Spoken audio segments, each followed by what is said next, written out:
पुनर्बार ए प्रकार ईश्वर वाक्य शिखा निमंते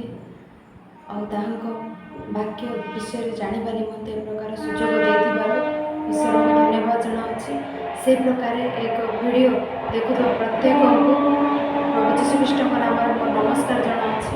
प्रिय माने आज आम मैंने एक पुस्तकर परिचय बाइबल रे 66 पुस्तक अच्छी से पुरातन नियम 39 गोटे पुस्तक आमने व्यवस्था पुस्तक 5 गोटी पुस्तक, चरित्र पुस्तक 12 गोटी पुस्तक, पद्य पुस्तक 5 गोटी पुस्तक, भविष्य वक्ता मानकर पुस्तक 17 गोटी पुस्तक।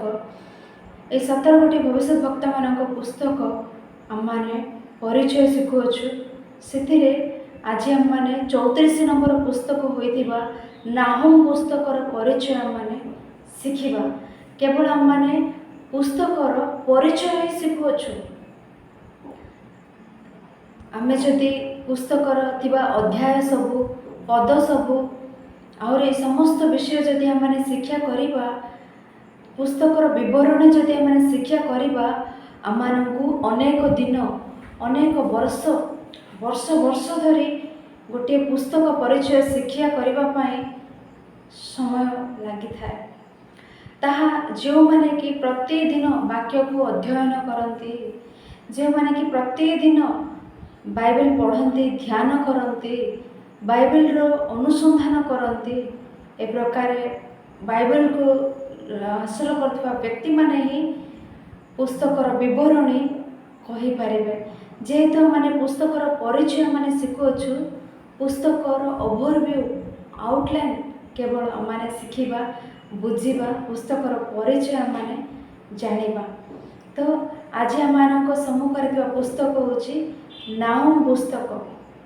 नाहुम पुस्तक प्रथमे आम माने नाहुम नामर अर्थ माने जानिबा।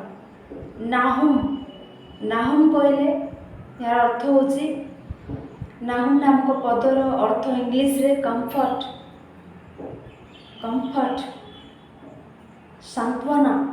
माने ये पूर्वे नेहेम्या पुस्तक पढ़िले नेहेम्या नामर नाहुम नाम ए सब नाम एव्री नाम ए नामर अर्थ कौन कहले सांत्वना। नाहुम हेउ नेहेम्या हेउ ए नामर अर्थ होची सांत्वना, सांत्वना।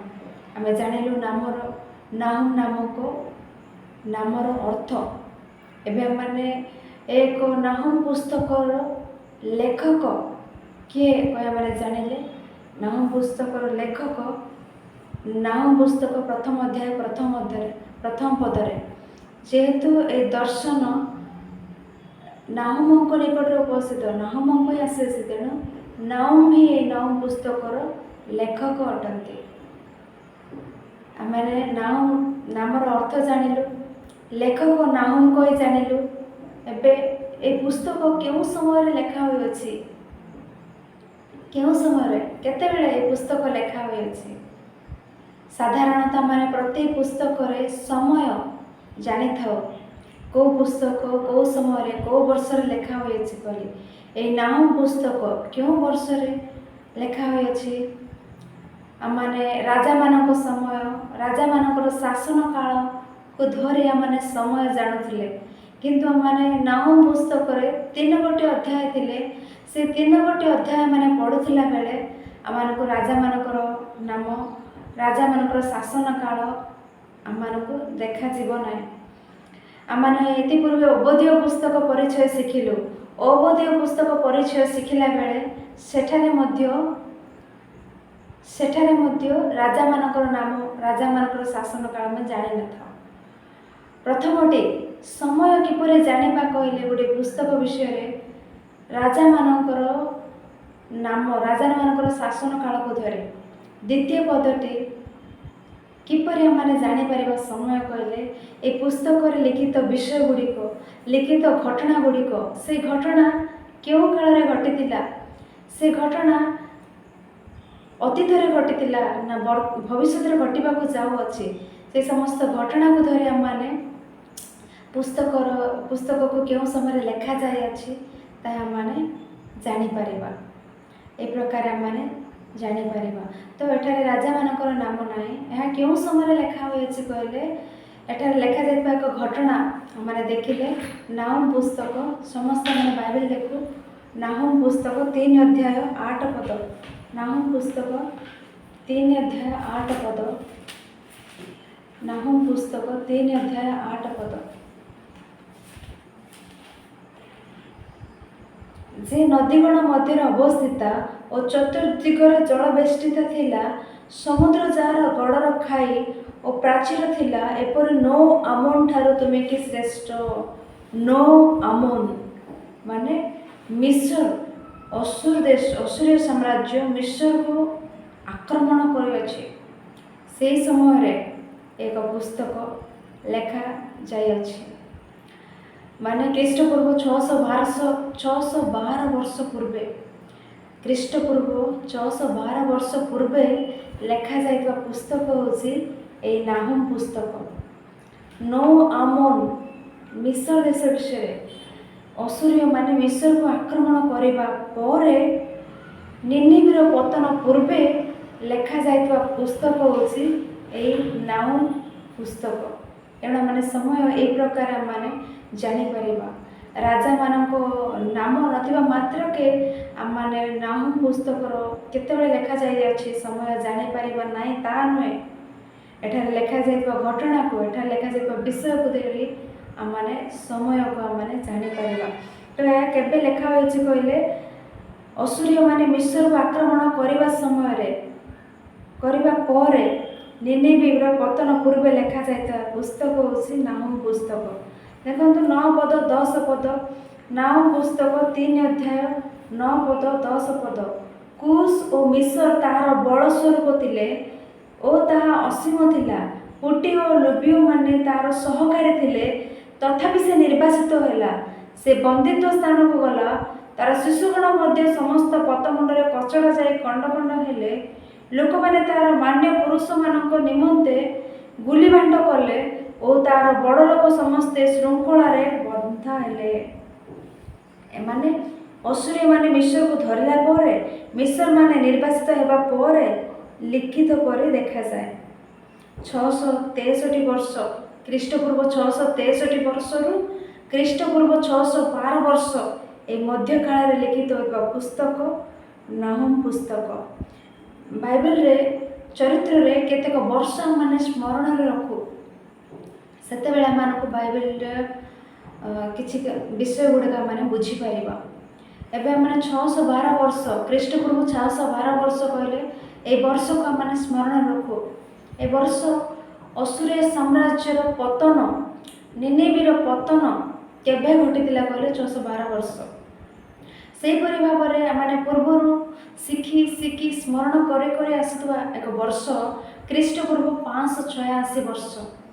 ଖ୍ରୀଷ୍ଟପୂର୍ବ 586 ବର୍ଷ ଜେରୁସାଲେମର ପତନ ବିଷୟରେ। ଖ୍ରୀଷ୍ଟପୂର୍ବ 612 ବର୍ଷ ଅସୁରୀୟମାନଙ୍କର ପତନ ବିଷୟରେ। ଖ୍ରୀଷ୍ଟପୂର୍ବ 586 ବର୍ଷ ଜେରୁସାଲେମର ବିନଷ୍ଟ, ଜେରୁସାଲେମର ପତନ, ସେ ବିଷୟ ଆମେ ସ୍ମରଣ ରଖିବାର ଅଛି। ତ ଏହି ବାବିଲୋନ, ଏହି ଅସୁର ସାମ୍ରାଜ୍ୟ 612 ବର୍ଷରେ ବାବିଲୋନ ହସ୍ତରେ ସମର୍ପିତ ହୋଇଅଛି। ତେଣୁ ଏହି ବର୍ଷକୁ ଆମେ ସ୍ମରଣ ରଖୁ। ସେଥିପୂର୍ବେ ଏହି ଅସୁର ସାମ୍ରାଜ୍ୟ ବିଷୟରେ ଆମେ ଜାଣୁ। ଅସୁର ସାମ୍ରାଜ୍ୟ ଅତି ମହା ସାମ୍ରାଜ୍ୟ, ପ୍ରାୟ 300 ବର୍ଷ ଧରି ଶାସନ କଲା। ଅତି ଶକ୍ତିଶାଳୀ ସାମ୍ରାଜ୍ୟ, ଶକ୍ତି ବଳ ଥିବା ସାମ୍ରାଜ୍ୟ ରୂପେ ଖ୍ୟାତ ହୋଇଥିଲା ଅସୁରୀୟ ସାମ୍ରାଜ୍ୟ। ପୂର୍ବରୁ ମଧ୍ୟ ଆମେ ଅସୁରୀୟ ସାମ୍ରାଜ୍ୟ ବିଷୟରେ ଆଲୋଚନା କରିଅଛୁ। ତେଣୁ ଆଜି ଆମମାନଙ୍କ ସମ୍ମୁଖରେ ନାହୁମ ପୁସ୍ତକ ଅଛି। ତେଣୁ ନାହୁମ ପୁସ୍ତକରେ ଥିବା କେତେଗୁଡ଼ିଏ ମୁଖ୍ୟ ବିଷୟ ଗୁଡ଼ିକ ଆମେ ଜାଣିବା। ଏ ନାହୁମ ପୁସ୍ତକରେ କ'ଣ ସବୁ ଲିଖିତ ହୋଇଅଛି, ନାହୁମ ପୁସ୍ତକରେ ଲିଖିତ ଗୁରୁତ୍ୱପୂର୍ଣ୍ଣ ବିଷୟ ଗୁଡ଼ିକ ଆମେ ଆଜି ଆମେ ଜାଣିବା। ଏପର୍ଯ୍ୟନ୍ତ ଆମେ ନାହୁମ ନାମକ ନାମର ଅର୍ଥ ଆମେ ଜାଣିଲୁ, ଲେଖକ ନାହୁମ କହି ଆମେ ଜାଣିଲୁ, ସମୟ ମଧ୍ୟ ଜାଣିଲୁ। ସମୟ ରାଜାମାନଙ୍କ ଚରିତ୍ର, ରାଜାମାନଙ୍କର ଶାସନ କାଳକୁ ଧରି ଜାଣିପାରିବା। ଦ୍ୱିତୀୟ ପଦ୍ଧତି ପୁସ୍ତକରେ ଲିଖିତ ହୋଇଥିବା ଘଟଣା ଗୁଡ଼ିକ ଅତୀତକୁ ନା ଭବିଷ୍ୟତକୁ ସମ୍ବନ୍ଧିତ ସେ ଘଟଣାକୁ ଧରି ମଧ୍ୟ ଆମେ ସମୟ ଜାଣିପାରିବା କହି ମଧ୍ୟ ଜାଣିଲୁ। ଏବେ ଆମେ ଏ ପୁସ୍ତକ କାହାକୁ ଲେଖା ହୋଇଅଛି, କାହା ବିଷୟରେ ଲେଖା ହୋଇଛି ଆମେ ଜାଣିବା। ଏ ପୁସ୍ତକ କାହାକୁ ଲେଖିଲେ, ଏ ପୁସ୍ତକରେ ନାହୁମ କାହା ବିଷୟରେ ଲେଖିଲେ କହିଲେ ବାଇବେଲରେ ପୁରାତନ ନିୟମରେ 39ଟି ପୁସ୍ତକ ଥିଲେ। 3ଟି ପୁସ୍ତକକୁ ବିଶିଷ୍ଟତା ରହିଛି। ଭବିଷ୍ୟତ ବକ୍ତାମାନେ ଅଛନ୍ତି ବାଇବେଲରେ, ସେମାନେ ଭବିଷ୍ୟତବାଣୀ କହୁଥିବେ ଅନେକ ଦେଶୀୟମାନଙ୍କୁ, ଅନେକ ଲୋକମାନଙ୍କୁ। ସେପରି ଭବିଷ୍ୟତ ବକ୍ତାମାନଙ୍କ ମଧ୍ୟରେ 3ଗୋଟି ଭବିଷ୍ୟତ ବକ୍ତାମାନଙ୍କର ବିଶିଷ୍ଟତା ରହିଛି। ସେ ଭବିଷ୍ୟତ ବକ୍ତାମାନଙ୍କର ନାମ ଆମେ ସ୍ମରଣ ରଖୁ। ଜଣେ ହେଉଛନ୍ତି ଓବଦିୟ, ଜଣେ ହେଉଛନ୍ତି ଜୁନସ୍, ଆଉ ଜଣେ ହେଉଛନ୍ତି ନାହୁମ। এই 3 ଜଣ ଭବିଷ୍ୟତ ବକ୍ତାଙ୍କୁ ଆମେ ସ୍ମରଣ ରଖୁ। ବାଇବେଲରେ ଇସ୍ରାଏଲୀୟ ଜିହୁଦୀ ହୋଇନଥିବା ଲୋକମାନଙ୍କୁ ଭବିଷ୍ୟତବାଣୀ, ଲୋକମାନଙ୍କ ବିଷୟରେ ଭବିଷ୍ୟତବାଣୀ କହିଥିବା ଭବିଷ୍ୟତ ବକ୍ତାମାନେ ଏମାନେ ଓବଦିୟ, ଜୁନସ୍, ନାହୁମ। ପ୍ରଥମରେ ଓବଦିୟ, ଏ କେଉଁମାନଙ୍କ ଭବିଷ୍ୟତବାଣୀ, କେଉଁମାନଙ୍କ ବିଷୟରେ ଲେଖିଲେ? ଇଦୋମୀୟମାନଙ୍କ ବିଷୟରେ। ଜୁନସ୍ ନିନିବିମାନଙ୍କ ବିଷୟରେ ଭବିଷ୍ୟତବାଣୀ ଲେଖିଲେ। ନାହୁମ ନିନିବିମାନଙ୍କ ବିଷୟରେ ଭବିଷ୍ୟତବାଣୀ ଲେଖିଲେ। ତେଣୁ ଏହି 3ଗୋଟି ପୁସ୍ତକର ବିଶିଷ୍ଟତା ରହିଛି। ଇସ୍ରାଏଲ ଜିହୁଦୀ ହୋଇନଥିବା ଲୋକମାନଙ୍କ ବିଷୟରେ ଏମାନେ ଭବିଷ୍ୟତବାଣୀ ଲେଖିଲେ। ତେଣୁ ଏପର୍ଯ୍ୟନ୍ତ ଆମେ ଦେଖିଲୁ ନାହୁମ ନାମକ ନାମର ଅର୍ଥ, ଲେଖକ ନାହୁମ କହି କେଉଁ ସମୟରେ ଲିଖିତ ହୋଇଅଛି ତାହା ଦେଖିଲେ। ଆଉ ଏଥିରେ ଏହି ନାହୁମ ପୁସ୍ତକରେ କାହାକୁ ଲେଖା ହୋଇଛି, କ'ଣ ଲେଖା ହୋଇଅଛି, ଆମେ କାହା ପାଇଁ ଲେଖା ହୋଇଅଛି ଆମେ ଜାଣିଲୁ। ଏବେ ଏକ ନାହୁମ ପୁସ୍ତକରେ ଲିଖିତ ବାକ୍ୟ ସବୁ ନିନିବି ଲୋକମାନଙ୍କୁ, ନିନିବିର ପତନ ଉଦ୍ଦେଶ୍ୟରେ ଲିଖିତ ହୋଇଅଛି, ଅସୁରୀୟମାନଙ୍କ ଉଦ୍ଦେଶ୍ୟରେ ଲିଖିତ ହୋଇଅଛି। ଆଉ ସେମାନଙ୍କୁ ଏଥିରେ ଲିଖିତ ଭାବବାଣୀ ସବୁ ସାନ୍ତ୍ୱନା ଅଟେ କି? ଏଥିରେ ଲିଖିତ ଭାବବାଣୀ ସବୁ ନିନିବି ନଗର ପାଇଁ, ଅସୁରୀୟ ସାମ୍ରାଜ୍ୟକୁ ସାନ୍ତ୍ୱନାଦାୟକ ବିଷୟ ଅଟେ କି କହି ଆମେ ଆଲୋଚନା କଲେ ନୁହଁ ପ୍ରିୟମାନେ। ଇସ୍ରାଏଲୀୟମାନଙ୍କୁ, ଅବଶିଷ୍ଟ ସାମ୍ରାଜ୍ୟମାନଙ୍କୁ ଏକ ନାହୁମ ପୁସ୍ତକର ବିଷୟ ସବୁ ସାନ୍ତ୍ୱନା ବିଷୟ, କିନ୍ତୁ ଏ ନିନିବି ପାଇଁ, ଅସୁରୀୟ ପାଇଁ ନୁହେଁ। କାରଣ ଏ ନିନିବି, ଏ ଅସୁରୀୟ ସାମ୍ରାଜ୍ୟ ଅନେକଙ୍କୁ ଶାସନ କଲେ, ବର୍ଷ ବର୍ଷ ଧରି ଅନେକଙ୍କୁ ଶାସନ କଲା। ଆଉ ସେଇ ଅସୁରୀୟମାନଙ୍କର ଶାସନ, ସେମାନଙ୍କର ପାଳନ କେଉଁ ପ୍ରକାର ଥିଲା କହିଲେ? ଅତି ଭୟଙ୍କର ଶାସନ। ଅନେକ ରାଜ୍ୟକୁ, ଅନେକ ଦେଶୀୟ ଲୋକଙ୍କୁ ହିଂସା, ତାଡ଼ନା, କଷ୍ଟ, ଦୁଃଖ ଦେଇଥିବା ସାମ୍ରାଜ୍ୟ ଅସୁର ସାମ୍ରାଜ୍ୟ। ତେଣୁ ଏ ଅସୁର ସାମ୍ରାଜ୍ୟର ପତନ ବିଷୟରେ ଏହି ନାହୁମ ପୁସ୍ତକରେ ଲେଖାଗଲା ବେଳେ ଏହି ସବୁ ଭାବବାଣୀ ଏହି ଅସୁରୀୟ ସାମ୍ରାଜ୍ୟକୁ ବାଦ ଦେଲେ ଅବଶିଷ୍ଟ ଚାରିପାର୍ଶ୍ୱରେ ଥିବା ଦେଶୀୟମାନଙ୍କ ପାଇଁ, ରାଜ୍ୟମାନଙ୍କ ପାଇଁ ଏଥିରେ ଥିବା ଭାବବାଣୀ ସବୁ ସାନ୍ତ୍ୱନାଦାୟକ, କମ୍ଫର୍ଟ। କାରଣ ଏମାନଙ୍କ ଦ୍ୱାରା ସେମାନେ ଅନେକ କ୍ଲେଶ ଭୋଗିଲେ, ତାଡ଼ନା ଭୋଗିଲେ, କଷ୍ଟ ସହ୍ୟ କଲେ। ଚାରିପାର୍ଶ୍ୱରେ ଥିବା ରାଜ୍ୟ, ମୁଖ୍ୟତଃ ଇସ୍ରାଏଲୀମାନଙ୍କୁ ଏହା ଏକ ଶୁଭ ସମାଚାର ଅଟେ କି? ଶୁଭ ସମାଚାର ଅଟେ। ଅବଶିଷ୍ଟ ଲୋକମାନଙ୍କୁ ଆନନ୍ଦଦାୟ ବାର୍ତ୍ତା ଅଟେ କି? ଆନନ୍ଦଦାୟ ବାର୍ତ୍ତା ଅଟେ। କାରଣ କ'ଣ କହିଲେ? ଅସୁରୀୟମାନଙ୍କର କ୍ରୂର ଶାସନ। ସେହି ଶାସନରୁ ଏମାନେ ସମସ୍ତେ ମୁକ୍ତ ହେବାକୁ ଯାଉଛନ୍ତି। ଏମାନେ ଦେଖୁ ଦେଖୁ ଏମାନଙ୍କର ଶତ୍ରୁ ପତନ ହେବାକୁ ଯାଉଛି। ଏମାନେ ଦେଖୁ ଦେଖୁ ଏମାନଙ୍କର ଶତ୍ରୁ ପରାଜିତ ହେବାକୁ ଯାଉଛି। ତେଣୁ କେଉଁମାନଙ୍କୁ ଏହା ସାନ୍ତ୍ୱନା କହିଲେ? ଏମାନେ କେତେବେଳେ ଏମାନଙ୍କର ପତନ ଘଟିବ କହି ସହସ୍ର ଚକ୍ଷୁରେ ଅପେକ୍ଷା କରୁଥିବା ସବୁ ଚାରିପାର୍ଶ୍ୱର ରାଜ୍ୟମାନଙ୍କୁ ଏହି ଅସୁରୀୟମାନଙ୍କର ପତନ ସାନ୍ତ୍ୱନାଜନକ, ସାନ୍ତ୍ୱନାଦାୟକ ବିଷୟ ଅଟେ। ତେଣୁ ଆମେ ଏପର୍ଯ୍ୟନ୍ତ ଆଲୋଚନା କଲୁ ନାହୁମ ନାମକ ନାମର ଅର୍ଥ, ଏ ପୁସ୍ତକ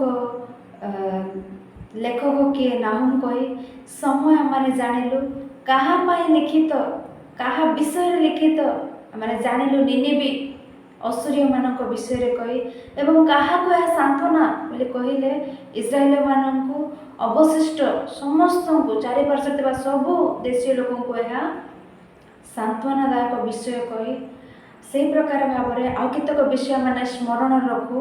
ବାଇବେଲରେ ଏବେ ଆମମାନଙ୍କ ଦେଶ ବିଷୟରେ ଆମେ କେତେକ ବର୍ଷ ଆମେ ସ୍ମରଣ ରଖିଥାଉ। କ'ଣ ସେହି ବର୍ଷ? 1947 ବର୍ଷ କହିଲେ ଆମେ ସମସ୍ତେ ମନେ ରଖିଥାଉ। ସେଥିପୂର୍ବେ ବ୍ରିଟିଶ ମାନଙ୍କ ସହିତ ଆମର ଲୋକ କେତେକ ଯୁଦ୍ଧ କଲେ, ତାପରେ ସେମାନେ ଏମାନଙ୍କ ସହିତ ପ୍ରତିଫଳ ଭାବରେ ଯୁଦ୍ଧ କଲେ, ତାପରେ ଦେଶ ସ୍ୱାଧୀନ ହେଲା। ଆମେ ମନେ ରଖିଥାଉ କାର୍ଗିଲ ୱାର, ମନେ ରଖିଥାଉ।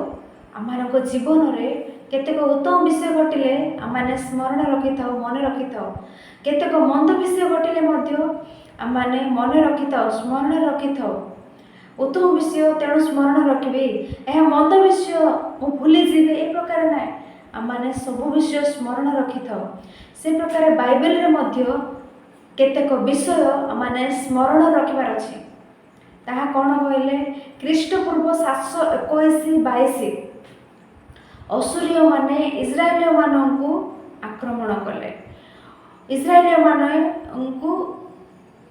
ମାନେ ଅସୁରୀୟ ମାନଙ୍କ ହସ୍ତରେ ସମର୍ପିତ ହେଲେ ଖ୍ରୀଷ୍ଟପୂର୍ବ 721-22 ବର୍ଷ। ଠିକ୍ ସେହିଭଳି ଭାବରେ ଖ୍ରୀଷ୍ଟପୂର୍ବ 612 ବର୍ଷ ଏ ନିନିବିର ଲୋକମାନେ ଅସୁରୀୟ ସାମ୍ରାଜ୍ୟ ବାବିଲୋନ ହସ୍ତରେ ସମର୍ପିତ ହେଲା ଖ୍ରୀଷ୍ଟପୂର୍ବ 612 ବର୍ଷ। ସେହିଭଳି ଭାବରେ ଖ୍ରୀଷ୍ଟପୂର୍ବ 586 ବର୍ଷ ଜେରୁସାଲେମର ପତନ, ଜେରୁସାଲେମର ବିନଷ୍ଟ, ଜେରୁସାଲେମ ବାବିଲୋନ ହସ୍ତରେ ସମର୍ପିତ ହେଲା ଖ୍ରୀଷ୍ଟପୂର୍ବ 586 ବର୍ଷ। ତେଣୁ ଏ ସମସ୍ତ ବିଷୟ ମାନେ ସ୍ମରଣ ରଖି ଆଗକୁ ବଢ଼ୁ। ଏ ସମସ୍ତ ବିଷୟ ସ୍ମରଣ ରଖିଲେ ମାନେ ବୁଝିପାରିବା ବାଇବେଲରେ ଲିଖିତ ବିଷୟ ଗୁଡ଼ିକ, ଚରିତ୍ର ମାନେ ଜାଣିପାରିବା। ତେଣୁ ଏବେ ପର୍ଯ୍ୟନ୍ତ ଆମେ ଅସୁରୀୟ ସାମ୍ରାଜ୍ୟ, ନିନିବି ନଗର ପତନ, ଅସୁରୀୟ ସାମ୍ରାଜ୍ୟର ପତନ କହି ଆଲୋଚନା କରୁଅଛୁ। ପ୍ରକୃତରେ ଅସୁରୀୟ ସାମ୍ରାଜ୍ୟ, ନିନିବି ନଗର କ'ଣ କହିଲେ, ଅସୁରୀୟ ସାମ୍ରାଜ୍ୟର କ୍ୟାପିଟାଲ ହେଉଛି ନିନିବି ନଗର। ଅସୁରୀୟ ସାମ୍ରାଜ୍ୟର ରାଜଧାନୀ ହେଉଛି ନିନିବି ନଗର। ତେଣୁ ଅସୁରୀୟ ସାମ୍ରାଜ୍ୟ, ନିନିବି ନଗର କହିଲେ ଏଠି ଦୁଇଟି ଭିନ୍ନ ଭିନ୍ନ କହି ଆମେ କୌଣସି ପ୍ରକାର କନଫ୍ୟୁଜ୍, କୌଣସି ପ୍ରକାର ମାନେ ଦ୍ୱନ୍ଦ୍ୱ ମନରେ ନ ରହୁ। ଅସୁରୀୟ ସାମ୍ରାଜ୍ୟର ରାଜଧାନୀ ହେଉଛି ନିନିବି ନଗର। ତେଣୁ ଏହି ସମସ୍ତ ବିଷୟ ବୁଝି ଏହି ସମସ୍ତ ସ୍ମରଣ ରଖି ଆମେ ଆଗକୁ ବଢ଼ୁ। ଏବେ ଈଶ୍ୱର ଇସ୍ରାଏଲୀୟମାନଙ୍କ ଉପରେ ଅସୁରୀୟମାନଙ୍କୁ ଆକ୍ରମଣ କରିବାକୁ କହିଲେ। ଇସ୍ରାଏଲୀୟମାନଙ୍କ ଉପରେ ଅସୁରୀୟମାନଙ୍କୁ ଅନୁମତି ଦେଲେ ଇସ୍ରାଏଲୀୟମାନଙ୍କୁ ଦଣ୍ଡ ଦେବା ପାଇଁ। ଇସ୍ରାଏଲୀୟମାନଙ୍କୁ ଅସୁରୀୟମାନଙ୍କ ହସ୍ତରେ ସମର୍ପଣ କଲେ ଈଶ୍ୱର ଦଣ୍ଡ ଦେବା ପାଇଁ।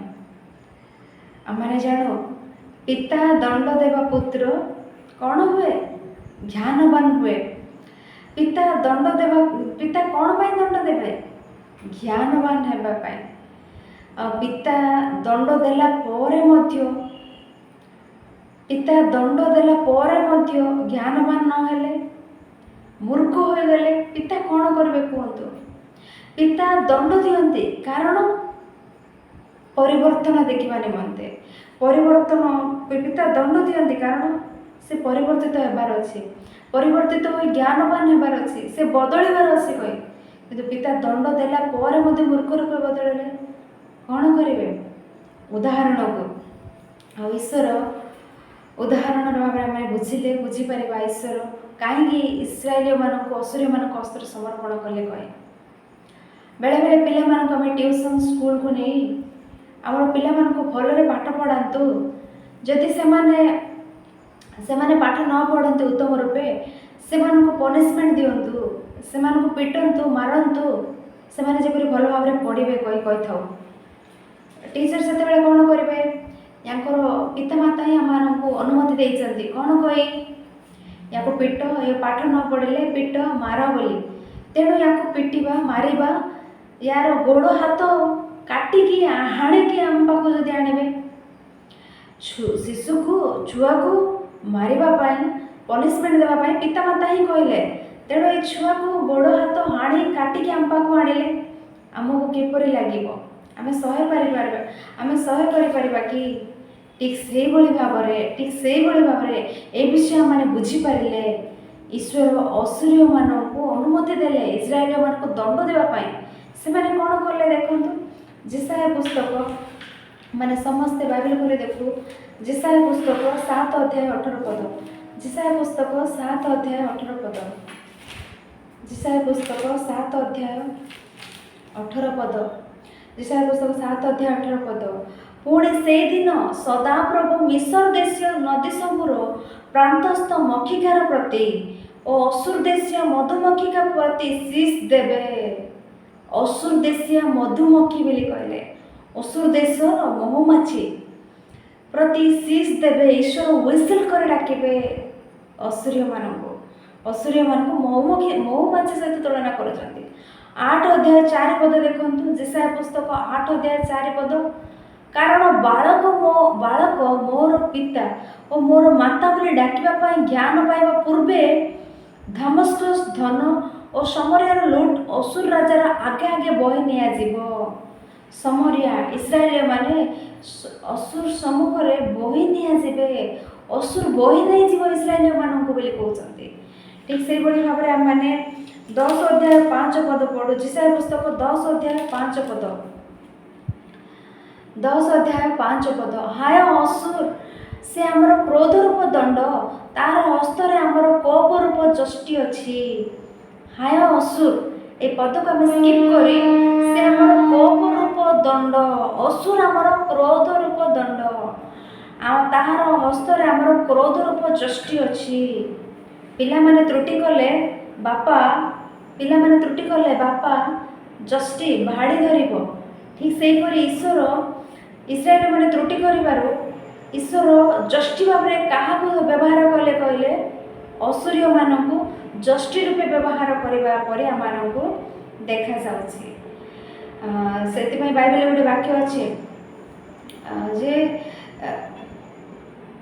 जे बाड़ी धरवा त्रुटि करे से अपना पुत्र को घृणा करे जे पुणे यथा काल जे प्रेम करे जे यथा काल शास्ति दिए जे बाड़ी धरवा को त्रुटि करे से अपना पुत्र को घृणा करे पुणे जे प्रेम करे से यथा काल शास्ति दिए इस्राएल 10 गोष्ठी ईश्वर संतान हेले ईश्वर से प्रेम करती तेणु ईश्वर से यथा काल शास्ति देवा निमंते क्या बाड़ी रूपे व्यवहार करुछंती ए असुर्य मान को बाड़ी रूपे व्यवहार करुछंती ताहा न जानी ए असुर्य माने कौन भावुछंती देखंतु जिसाया पुस्तक 10 अध्याय 6 पद 7 पद आमे ताहाको लुटित द्रव्य मृगाय नहीं जीवा निमंते और लोक मानक बाटर कादुआ तुल्य दलित करने निमंते धर्महीन गोष्ठीर और आम क्रोधपात्र लोक मान विरोध में आज्ञा देवा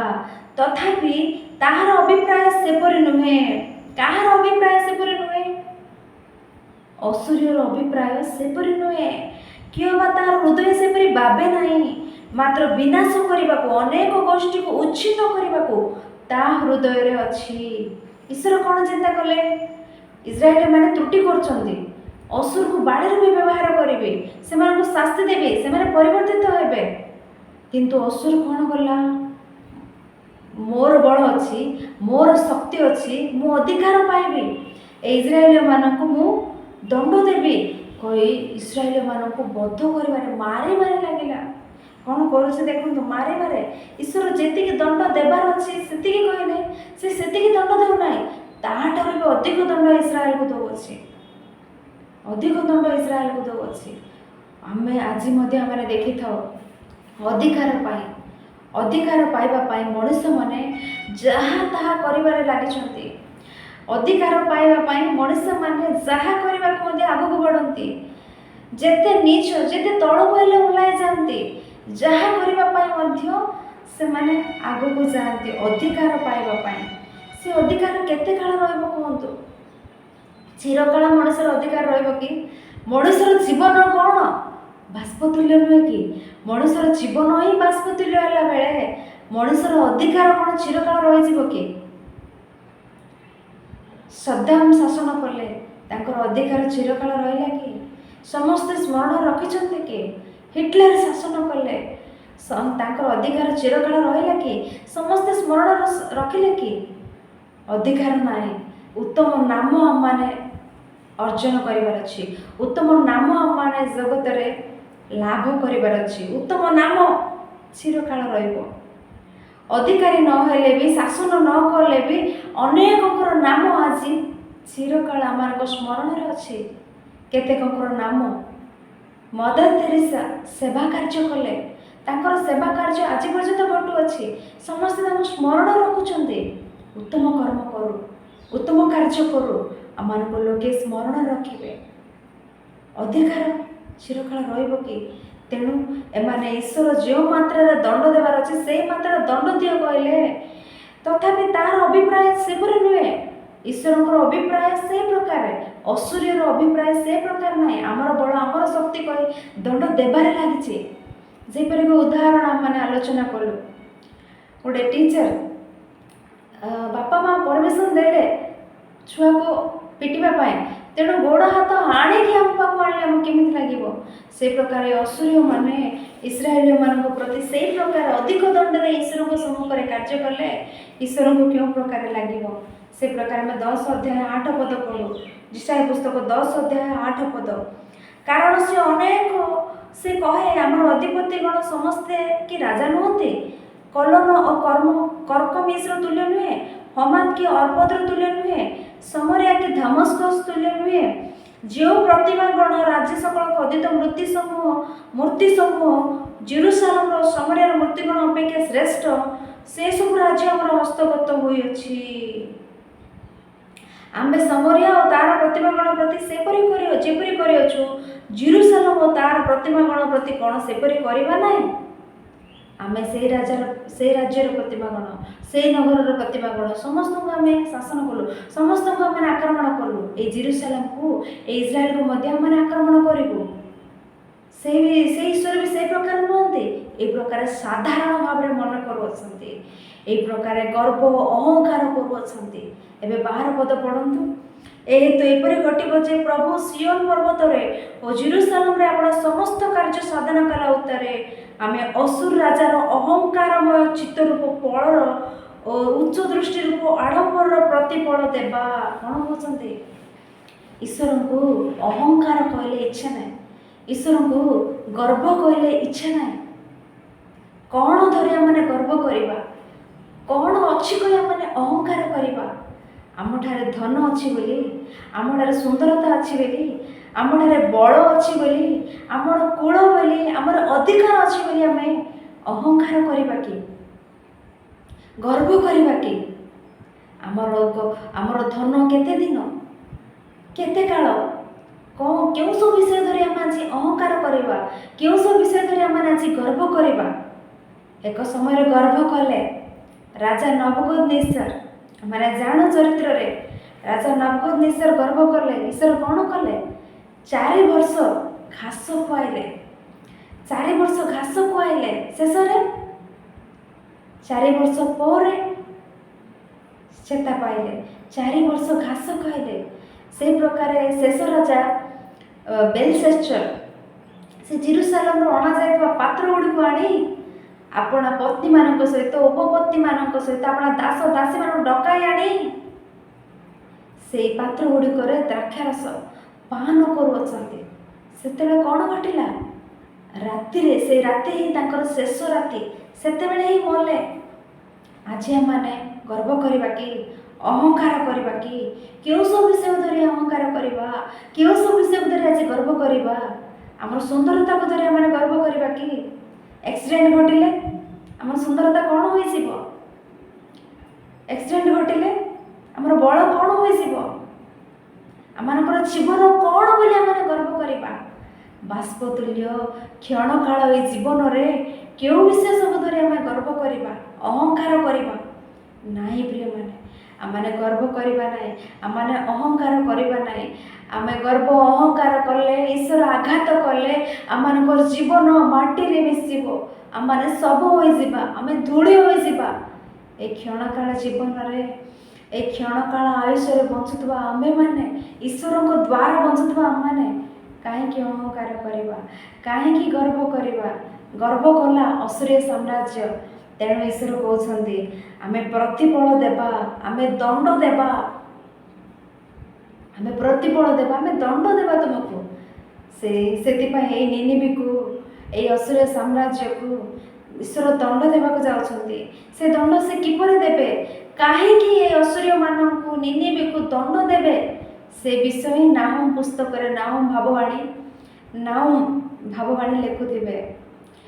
एबे माने से समस्त विषय ही आलोचना करवा। तेणु एबे आमे देखिबा नाहुम किए नाहुम जड़े भविष्य वक्ता से भविष्य वाक्य प्रचार करुछंती।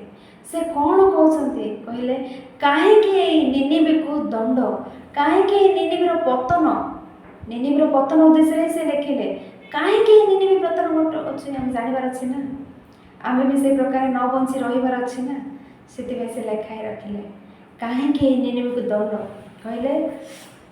से पूर्व मैंने एक नाहुम विषय देखिले नाहुम किए आम देखा तापर कहीं निनिबी को ईश्वर दंड देवाक जाऊँ देखा नाहुम किए कहे मैंने देखिले नाहुम पुस्तक प्रथम अध्याय प्रथम पद आम मैंने एति पूर्वे मीखा पुस्तक पढ़िले मीखा विषय कौन लिखित हुए अच्छे मोरेस्टियो मीखा कहले मोरेस्टियो नामक ग्राम को संबंधित व्यक्ति होती मीखा। तेणु मोरेस्टियो मीखा ये नाहुम विषय देखला बेलू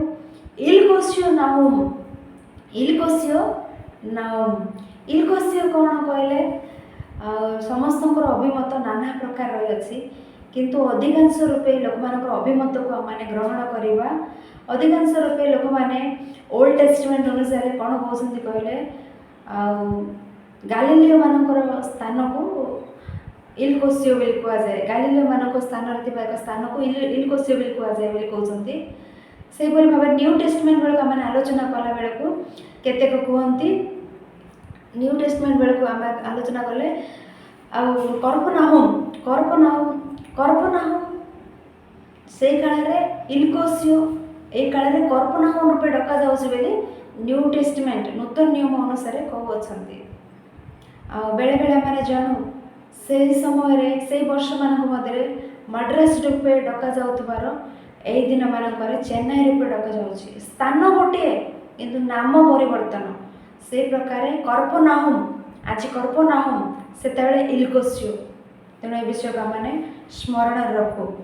एवं आम एक नाहुम पुस्तक मध्य को आम जावा ये नाहुम पुस्तक 3 गोटी अध्याय अच्छी 3 गोटी अध्याय अच्छी ये 3 गोटी अध्याय से निनिबी विषय निनिबीर पतन विषय लिखुवे। प्रथम अध्याय कौन रही कहले प्रथम अध्याय को आम कौन नाम देवा कहले प्रकाशित विज्ञापन अनाउंसमेंट। प्रथम अध्याय से अनाउंसमेंट करुवे परिवर्तित हुओ निनिबी असुरीय माने परिवर्तित हुओ कहीकि से अनाउंसमेंट तुम मान को ए प्रकार विनाश आसवाक जाऊँगी ए प्रकार विनाश तुम मान प्रति आसवाक जाऊँगी बोली असुरीय मान अनाउंसमेंट। निनिबी कहले आम आउ गोटे विषय स्मरण आसे जुनस ए निनिबी विषय प्रचार कले जुनस कौन कहे परिवर्तित हुओ निनिबी विषय प्रचार कले आम देखिलु जुनस मीखा नाहुम जुनस पुस्तक मीखा पुस्तक नाहुम पुस्तक। तेणु जुनस को नाहुम को मझे मीखा अच्छा ए प्रकार आम भाविबा ना जुनस निनिबी विषय प्रचार कले घोषणा कले जुनस पर 100 वर्ष पर आसी भविष्य वक्ता होती नाहुम जुनस पर 100 वर्ष पर आसी भविष्य वक्ता होती नाहुम। तेणु जुनस नाहुम मध्य मीखा ए प्रकार भावतु ना जुनस पर 100 वर्ष पर आसी भविष्य वक्ता होती नाहुम। जुनस प्रचार कले से समय परिवर्तित हुओ नचेत ईश्वर ए नगर प्रति अमंगल घटाइबा जाऊँगी ସେତେବେଳେ ରାଜା ଲୋକମାନେ ସମସ୍ତେ ପରିବର୍ତ୍ତିତ ହେଲେ। ରାଜା ଲୋକମାନେ ସମସ୍ତେ ଛୋଟ ବସ୍ତ୍ର ପରିଧାନ କରି ପାଉଁଶରେ ବସି ପରିବର୍ତ୍ତିତ ହେଲେ। ତେଣୁ ଈଶ୍ୱର ଯେଉଁ ଅମଙ୍ଗଳ ଘଟାଇବା ପାଇଁ ସେ ନଗର ଉଦ୍ଦେଶ୍ୟରେ ଭାବିଥିଲେ ସେଥିରେ ଈଶ୍ୱର କ୍ଷାନ୍ତ ହେଲେ। ସେ ନଗରକୁ ଅମଙ୍ଗଳ ଘଟିଲା ନାହିଁ। କିନ୍ତୁ ପରବର୍ତ୍ତୀ କାଳରେ ଆସିଥିବା ଲୋକମାନେ, ଆସିଥିବା ରାଜାମାନେ ସେଇ ପ୍ରକାର ନାହାନ୍ତି। ସେମାନେ ପରିବର୍ତ୍ତିତ ହେଉନାହାନ୍ତି। ସେମାନେ ଅତି ଭୟଙ୍କର ଭାବରେ ଅଛନ୍ତି। ଅସୁରୀୟ ଲୋକମାନେ, ଏ ନିନିବିର ଲୋକମାନେ ଆଉ ପରିବର୍ତ୍ତିତ ହେଉନାହାନ୍ତି। ଯେତେ ଯାହା କହିଲେ ମଧ୍ୟ ଏଣୁ ଈଶ୍ୱର ବିନାଶ କରିବେ। ତେଣୁ ବାଇବେଲରେ ଗୋଟିଏ ବାକ୍ୟ ମାନଙ୍କୁ ସ୍ମରଣରେ ମନେ ପଡ଼େ। କ'ଣ କହିଲେ? ହିତୋପଦେଶ 29 ଅଧ୍ୟାୟ 1 ପଦ, ଯେ ଥରକୁ ଥର ଅନୁଯୋଗ କଲେ ଆପଣା ଗ୍ରୀବାକୁ ଶକ୍ତ କରେ, ସେ ପ୍ରତିକାର ବିନା ହଠାତ୍ ଭଗ୍ନ ହୁଏ। ଯେ ଥରକୁ ଥର ଅନୁଯୋଗ କଲେ ଆପଣା ଗ୍ରୀବାକୁ ଶକ୍ତ କରେ, ସେ ପ୍ରତିକାର ବିନା ହଠାତ୍ ଭଗ୍ନ ହେବ। ସତରେ ପ୍ରିୟମାନେ, ଥରେ ଅନୁଯୋଗ ଶୁଣାଯାଉଅଛି ଆମମାନେ ପରିବର୍ତ୍ତିତ ହେବା। 2 ଥର ଅନୁଯୋଗ ଶୁଣାଯାଉଅଛି ଆମମାନେ ପରିବର୍ତ୍ତିତ ହେବା। ତାହା ମାନଙ୍କ ପାଇଁ ଉତ୍ତମ। ଆମମାନେ ଜାଣୁ ଜଳପ୍ଲାବନ ଘଟିଲା। ଜଳପ୍ଲାବନ ଘଟିବା ପୂର୍ବେ ନୋହ ଅନୁଯୋଗ କଲେ ନା ନାହିଁ? ଅନୁଯୋଗ କଲେ। ସୋଡୋମ ଗମୋରାରେ ଅଗ୍ନି ଗନ୍ଧକ ବର୍ଷିଲା। ସେଥି ପୂର୍ବେ ଲୋଟ ଅନୁଯୋଗ କଲେ ନା ନାହିଁ?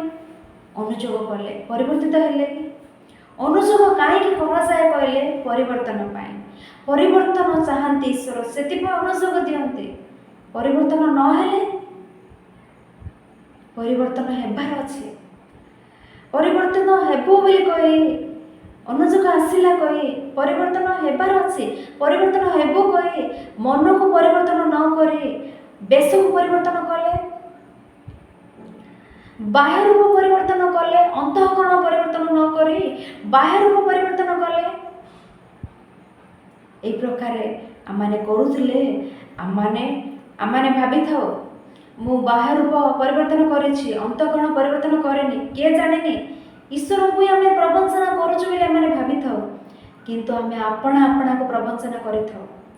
ଆମମାନଙ୍କ ହୃଦୟକୁ ପରିବର୍ତ୍ତନ ନ କରି ଆମେ ବାହ୍ୟ ରୂପ ବାହ୍ୟ ବେଶକୁ ପରିବର୍ତ୍ତନ କରି ବାହାରକୁ ଉତ୍ତମ ରୂପେ ଦେଖାଯାଉଥିଲେ ଆମେ ଆପଣାକୁ ପ୍ରବଞ୍ଚନା କରୁଅଛୁ। ଆଉ ଈଶ୍ୱର ଦେଖୁନାହାନ୍ତି କି? ଈଶ୍ୱର ଜାଣୁନାହାନ୍ତି କି? ତେଣୁ ପ୍ରିୟମାନେ, ଅଭିନୟ ନ କରୁ। ଈଶ୍ୱର ଘୃଣା କରନ୍ତି ଅଭିନୟକୁ, ତୁଚ୍ଛ କରନ୍ତି। ଈଶ୍ୱରଙ୍କୁ ଇଚ୍ଛା ନାହିଁ ଗର୍ବ, ଈଶ୍ୱରଙ୍କୁ ଇଚ୍ଛା ନାହିଁ ଅଭିନୟ। କିନ୍ତୁ ଅଧିକାଂଶ ଲୋକ ଜୀବନରେ ଅଭିନୟ କରି କରି ଜୀବନକୁ ଆଗକୁ ବଢ଼ାନ୍ତି। ଲୋକମାନେ 100 ଜଣ ଲୋକ ଥିଲେ ଗୋଟିଏ ପ୍ରକାର ଅଭିନୟ କରନ୍ତି, କେହି ନଥିଲା ବେଳେ ଗୋଟିଏ ପ୍ରକାର ଅଭିନୟ କରନ୍ତି। ଯୀଶୁ ଖ୍ରୀଷ୍ଟଙ୍କୁ ମଧ୍ୟ ଅଭିନୟ କରିବା କହିଲେ ଇଚ୍ଛା ନାହିଁ। ତେଣୁ ସେଇ କାଳରେ ସେ କହିଲେ, ଆରେ କପଟି ଶାସ୍ତ୍ରୀ ପାରୁଷୀ ମାନେ କେତେ କାଳ ଏ ପ୍ରକାର ଅଭିନୟ କରିବ? କପଟତା ଯୀଶୁଙ୍କୁ ମଧ୍ୟ ଇଚ୍ଛା ନାହିଁ। ତେଣୁ ଏ କପଟପଣ, ଏ ଅଭିନୟ ଗୁଣ ଆମଠାରେ ନ ରହୁ। 100 ଜଣ ଅଛନ୍ତି, ସେମାନଙ୍କ ସମ୍ମୁଖରେ ଆମେ କେଉଁ ପ୍ରକାର ଅଛୁ? ଆମମାନଙ୍କ ଜୀବନ କେଉଁ ପ୍ରକାର ଅଛି? ଜଣେ ଆମେ ଏକାକୀ ଗୁପ୍ତ କୋଠରୀରେ ଅଛୁ, ଆମମାନଙ୍କ ଜୀବନ ସେଇ ପ୍ରକାର ରହିବାର ଅଛି। ଏହାକୁ ସରଳତା କୁହାଯାଏ, ଏହାକୁ ଯଥାର୍ଥତା କୁହାଯାଏ। এই ସରଳତା, এই ସରଳ ଗୁଣ ଈଶ୍ୱରଙ୍କର ପସନ୍ଦ। ଈଶ୍ୱରଙ୍କର ପସନ୍ଦ ହୋଇଥିବା ଏହି ସରଳ ଗୁଣରେ ଆମେ ଜୀବନଯାପନ କରୁ। ଅଭିନୟ ଆମେ ଜମା ନ କରୁ। ତେଣୁ এই ପ୍ରକାର ଗୁଣ ଈଶ୍ୱର ଚାହାନ୍ତି। ତେଣୁ ଆମେ ଏକ ନାହୁମ ପୁସ୍ତକ ବିଷୟରେ ଆଲୋଚନା କଲେ। ନାହୁମ କିଏ ଦେଖିଲେ, ସେ କ'ଣ ପ୍ରଚାର କରୁଛନ୍ତି ମଧ୍ୟ ଜାଣିଲେ। ସେ କ'ଣ ପ୍ରଚାର କରୁଛନ୍ତି? ନିନିବିକୁ, ତୁମମାନଙ୍କର ଦିନ ସନ୍ନିକଟ, ତୁମମାନେ ପରିବର୍ତ୍ତିତ ହୁଅ, ସମୀପରେ ଅଛି। ତୁମ ଉପରେ ଆପଣ ହସ୍ତ ଉଠାଇଲେ ଈଶ୍ୱର। ତାହାଙ୍କ କ୍ରୋଧ ସମ୍ମୁଖରେ ତୁମେ ଛିଡ଼ା ହୋଇପାରିବ ନାହିଁ। ତାହାଙ୍କ କୋପ ଆଗରେ କେହି ବି ଛିଡ଼ା ହୋଇପାରିବେ ନାହିଁ। ତୁମେ ପରିବର୍ତ୍ତିତ ହୁଅ। ଆମର ବଳ ଅଛି, ଆମର ଶକ୍ତି ଅଛି। ଅସୁରୀୟମାନଙ୍କର ବଳ ଅଛି, ଶକ୍ତି ଅଛି। ସେମାନେ ମହାନ ସାମ୍ରାଜ୍ୟ ରୂପେ ଖ୍ୟାତ। ହେଲେ ଈଶ୍ୱରଙ୍କ ସମ୍ମୁଖରେ ତୁମେ ଛିଡ଼ା ହୋଇପାରିବ ଭାବୁଛ କି? ତୁମର ବଳ ଶକ୍ତି ଥିଲେ ଈଶ୍ୱର ପରାକ୍ରାନ୍ତ ପରମେଶ୍ୱର। ତୁମେ ଆଉ ଏକ ରାଜ୍ୟ ସହିତ, ଆଉ ଏକ ଦେଶ ସହିତ ଯୁଦ୍ଧ କରିବାକୁ ହେଲେ ତୁମମାନେ ବର୍ଚ୍ଛା ଧରିବାକୁ ପଡ଼ିବ, ଘୋଡ଼ାରେ ଯିବାକୁ ପଡ଼ିବ, ତୁମମାନେ ଖड्ग ବ୍ୟବହାର କରିବାକୁ ପଡ଼ିବ, ଅସ୍ତ୍ର ବ୍ୟବହାର କରିବାକୁ ପଡ଼ିବ। କିନ୍ତୁ ଈଶ୍ୱର ପରାକ୍ରାନ୍ତ ପରମେଶ୍ୱର, ଏସବୁର ଆବଶ୍ୟକତା ନାହିଁ। ଆମମାନଙ୍କର ହାର୍ଟ ବିଟ୍ ତାହାଙ୍କ ଅଧୀନରେ, ତାହାଙ୍କ ହସ୍ତରେ ଅଛି। से माँ को गर्भरे माने थिला बेले आरंभ करथवा से हृदय स्पंदन ताहा बंद करदेले माने से प्रकार सब होई पड़ जिबा।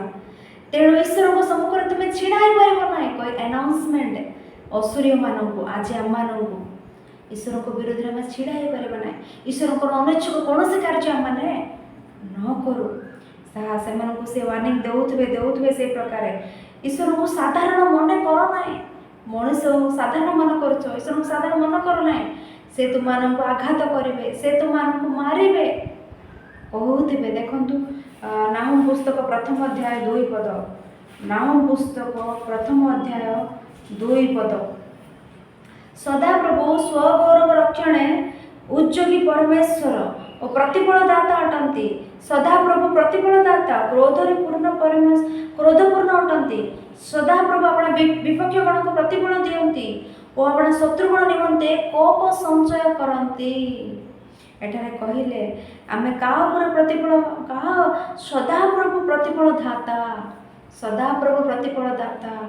तेणु प्रिय माने आमे माने मते गोटे विषय स्मरण रखू आमे काहा उपरे प्रतिफल माने प्रतिशोध नेबा पे आमे इच्छा न करू समस्त विषय ईश्वर को हस्ते समर्पण करू ईश्वर को आमे स्थान दो ईश्वर को आमे समय दो आमे काहा उपरे प्रतिफल प्रतिशोध नेले पर अनेक असुविधा किंतु ईश्वर प्रतिशोध नेले कौन सी प्रकार केस ना कौन सी प्रकार असुविधा ना।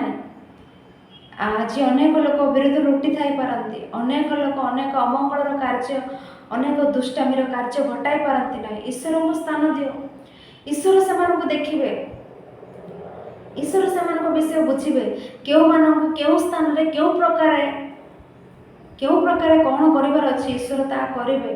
तेणु ईश्वर को दियो ये असुरीय मानू एमाने बड़ आमर साम्राज्य महान वर्ष वर्ष अनेक को ताड़ना क्लेश हिंसा देले एमानू ईश्वर को क्रोध आगे मैंने छिड़ा पारे कि ईश्वर ठारे खसी पलाई पारे कि दिने इदोम्य मैंने भाविले आम ईश्वर ठार खसी पलाइबू आम पहाड़ उपर घर करके अच्छु ईश्वर आमको किछि करि पारिबे नाही किंतु ईश्वर कौन कहले तुम्हें आकाश रे घर बांधिले भी सेठार माने तुमको पेली देवा तुमको तले पकाई देवा सेपरी असुरी मानक विषय कहते क्रोधरे प्रतिफल दाता अटू से 3 पद मैंने पढ़ला बेलू संपूर्ण भिन्न रूपे देखा जाऊँगी।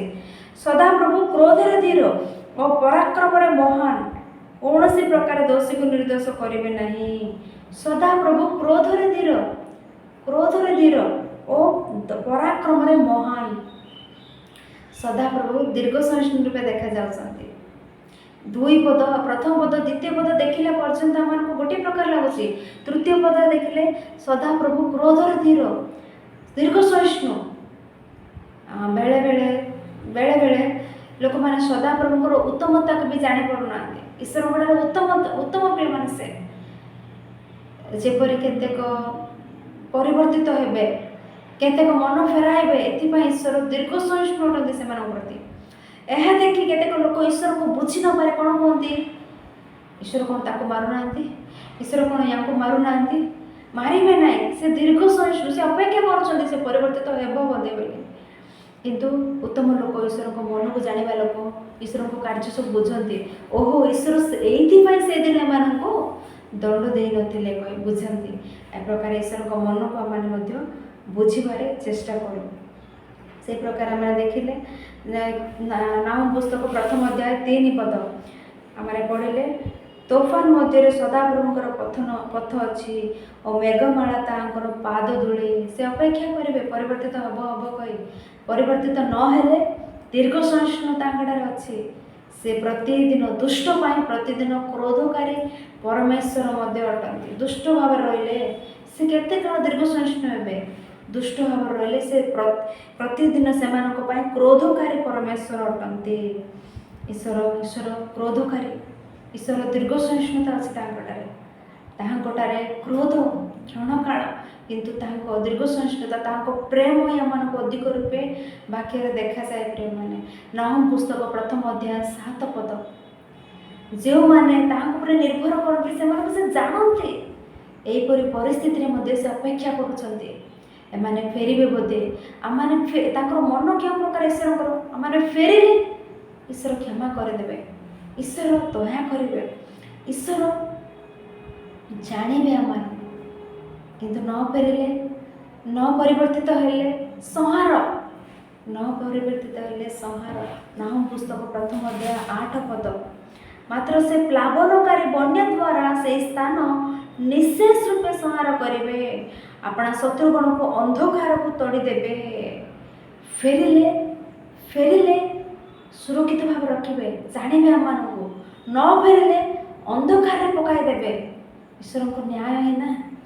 8 पदरे कहते से प्लावनकारी बन्या द्वारा से स्थान निशेष रूपे संहार करेंगे प्लावनकारी बन्या द्वारा क्या द्वारा प्लावनकारी बन्या द्वारा से स्थान अर्थात असुरी मान स्थान को निशेष रूपे संहार करेंगे कि रहा निशेष रूपे संहार करेंगे सत्तर से प्रकार कले कि हाँ प्रिय माने प्लावनकारी बन्या द्वारा प्लावनकारी बन्या द्वारा से घटाइले आ 1842 मसीह ख्रीष्टाब्द 1842 मसीह असुरीय माने से एक नॉर्थ इराक रे गवेषणा कले लोक मैंने सेठारे खोलिले खोलु खोलु खोलन किसी विषय से जानिले किसी तथ्य से समाज को जणाइले कौन कहले एथिपूर्वे एठारे असुरीय निनिवे मानकर नगर थिला ता पतन किपरि हैला ता जणाइले से समस्त तथ्य माने बाइबल को निकट रखी देखिले से समस्त तथ्य बाइबल को निकटतर भाव में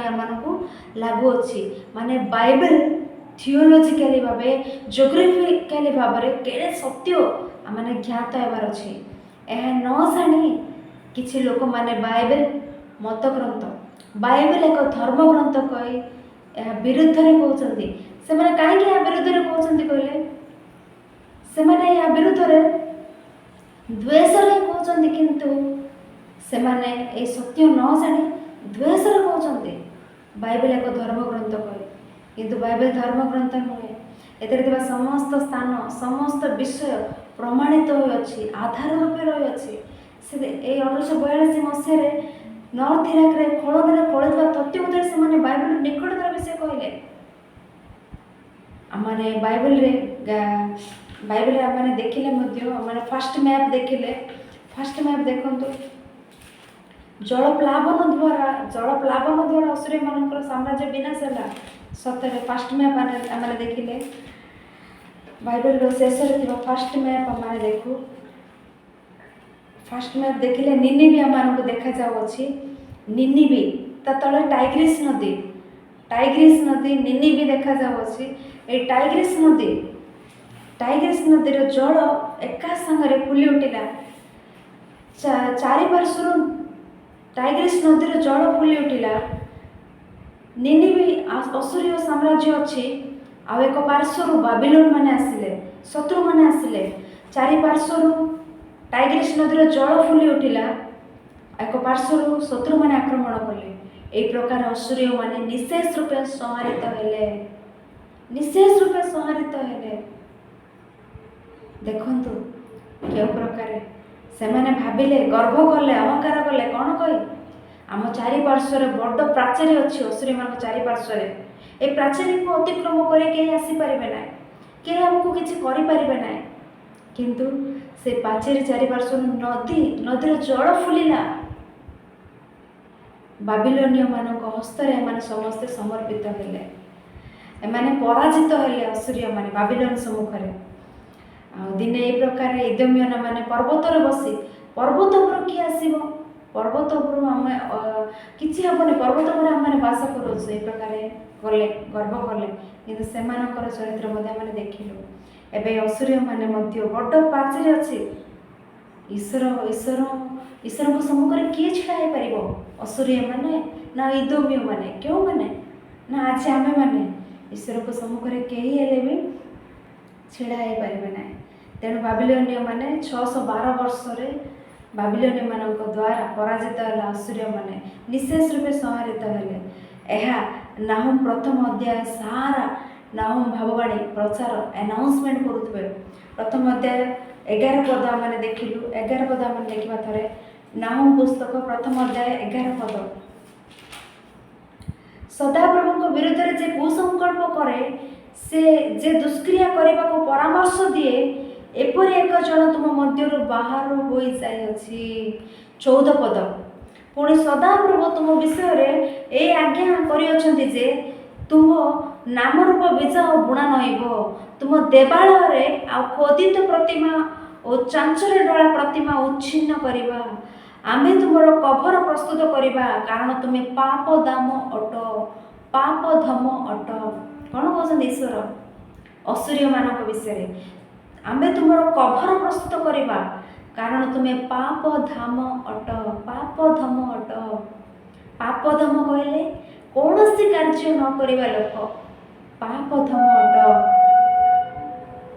आमे तुम कभर प्रस्तुत करवा कहते आमे बेले बेले घर लेखि रखती कौन कहे आमर जीवा बाहर को जीवारे भीतर को आसबार सदाप्रभु आमर सहवर्ती हूँ कही लेखि रखती आहरी आम ईश्वर मस्तक लांछ स्वरूप न करेंगे मस्तक स्वरूप ही करेंगे आहरी अनेक अनेक उत्तम उत्तम वाक्य लेखि रखती किंतु आम लेखि रखा वाक्य हूँ नाम पुस्तक प्रथम अध्याय 14 पदर शेष धाड़ी आमे तुमर कभर प्रस्तुत करवा कारण तुम्हें पाप धाम अट। आमे पाप धाम अटु कि आमे पाप धाम अटु आमे ईश्वर देइतिबा कार्य न कले आमे पाप धाम अटु आमे ईश्वर को दान दउछु कि ईश्वर आम प्रेम करी 66 पुस्तक ग्रंथ देले ए ग्रंथ को आम दिन राति पाठ करुछु कि अध्ययन करुछु कि ईश्वर देइतिबा समय रे आमे ईश्वर सम्मुख में आंटुपाती प्रार्थना करुछु कि ईश्वर को स्तव करने निमंते ईश्वर को गौरव करने निमंते गीत गाई ईश्वर को गौरव करुछु कि ये सब करूँ आमे माने पाप धामर लोक न हुए आ कौन अटु केते कष्ट ईश्वर मान समय दौरान 26 घंटा गोटे दिन आसी जाऊँगी सकाळ हेबा मात्र सूर्य पुनर्बार संध्या पुनर्बार सकाळ पुनर्बार राति पुनर्बार सकाळ ए प्रकार हेउतबार आम देखुअछु ताहा साधारण भावे आसी जाऊँगी साधारण भावे चली जाऊँगी ए प्रकार आम मन करुअछु किंतु गोटे 26 घंटा गोटे दिन आसवा कहले ता ईश्वर कष्ट ईश्वर कष्ट ईश्वर दिवस संबंधी नियम रात्रि संबंधी नियम यथा काल यथा समय निरूपण करे आम दिंते गोटे राति गोटे दिन से समय आम कौन करुचु आम समय आम नष्ट करुचु आम समय को आम असार रूपे क्षेपण करुचु वृथा करुचु आम पाप धम न कौन अटु